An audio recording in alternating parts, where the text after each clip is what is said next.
Olá! Há cerca de 2500 anos atrás, existiu na Grécia Antiga um povo que exibia um nível de conhecimento em muitos aspectos superior ao da população atual. Fundados pela ideia de que o mundo pode ser compreensível, que obedece a regras e a leis pré-estabelecidas, a eles são atribuídas algumas das mais impactantes descobertas que ainda predominam no nosso mundo atual. O seu desdenho por deuses ou reinados celestiais, associados a uma curiosidade nata, foram as principais ferramentas que os ajudaram a influenciar a nossa política, ciência, arquitetura, matemática e incentivar uma cultura de descoberta que não haveria de ser repetida nos próximos 2000 anos. Residentes de Jónia, zona mediterrânica que agora pertence à atual Turquia, os jónicos viviam afastados de qualquer controle impérico ou subjugação de qualquer outro culto e ideologia, e assim tinham liberdade de pensamento, um apetrecho incrivelmente raro naqueles dias. Mas eles fizeram bom uso dele. Entre eles contavam algumas das mentes mais brilhantes que a nossa espécie produziu, como por exemplo Tales, fundador da corrente filosófica jónica. As coisas estão cheias de deuses, dizia ele. Acredita-se que foi o primeiro a prever um eclipse, demonstrando que os eventos celestiais também obedeciam às leis da natureza e poderiam ser antecipados. Solucionou diversos problemas geométricos, teorema de Thales. Acreditou que o mundo teria sido um dia maioritariamente água. Para ele, a água era a substância criadora, primária. A vida evoluiu na água por processos naturais. Acreditava que seres humanos vieram de seres mais simples. Por si só, um pensamento que teria que esperar 24 séculos até ser provado por Charles Darwin, no século XIX. Anaximenes foi o primeiro a sugerir que a luz da Lua era proveniente do Sol.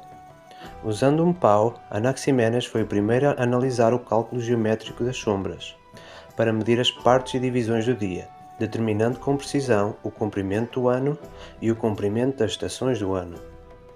Durante séculos, homens usavam paus para se mutilarem sucessivamente. Anaximenes usou um pau para medir o tempo.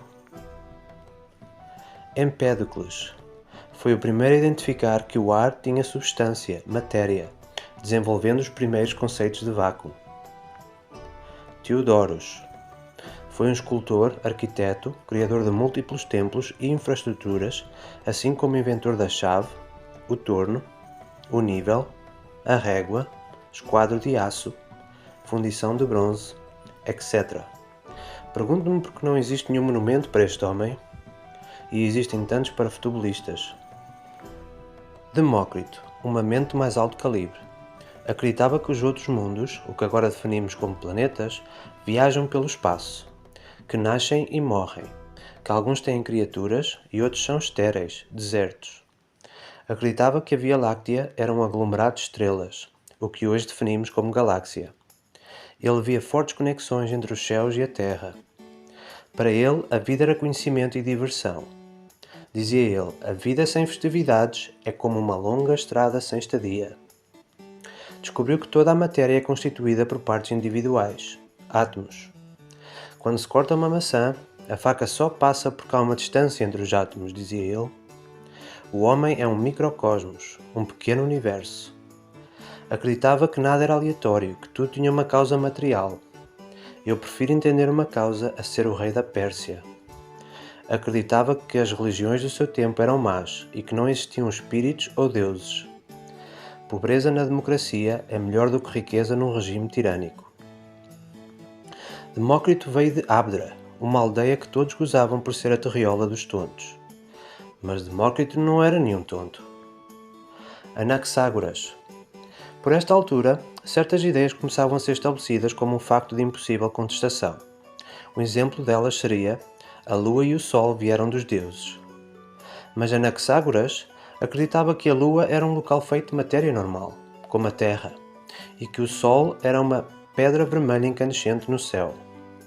Por expressar estas opiniões, foi feito de exemplo, condenado por impiedade, crime religioso. As forças das trevas começavam a reclamar as suas primeiras vítimas em Jónia.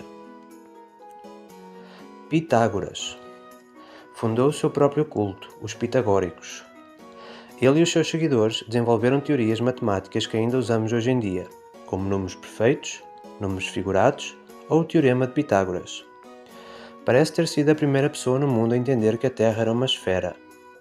Acreditava que uma forte harmonia matemática controlava a natureza, que os planetas se moviam numa espécie de música das esferas. Foi ele que primeiro usou a palavra cosmos, alegando que o universo era compreensível, regular, amistoso ao conhecimento humano. Mas Pitágoras era matemático. Acreditava que o universo seria descoberto apenas por pensamento e cálculo. Não era necessário experimento. Platão, seguidor de Pitágoras, levou este conceito ainda mais longe. Acreditava que ideias eram muito mais poderosas do que a observação. Ele não gostava de experimentos, apenas pensamentos. Platão procedeu, com a ajuda dos seus seguidores, a extinguir a chama científica que havia sido cuidadosamente alimentada pelos seus antecessores e contemporâneos, desvalorizando a necessidade para o método científico. Toda a cultura descoberta jónica colapsou e nunca mais recuperou. Mais uma vez, o lado religioso e preguiçoso do nosso cérebro destruía a nossa tremenda capacidade para excelência e proeza. O que aconteceu na Jónia, durante aquele século, iria se tornar a mais perfeita metáfora para o resto da nossa história. Enquanto houver uma pinga de ignorância e superstição juntas, irão sempre haver deuses e demónios para nos acorrentar do pensamento livre e impossibilitar o florescimento da liberdade e curiosidade. Obrigado pela atenção.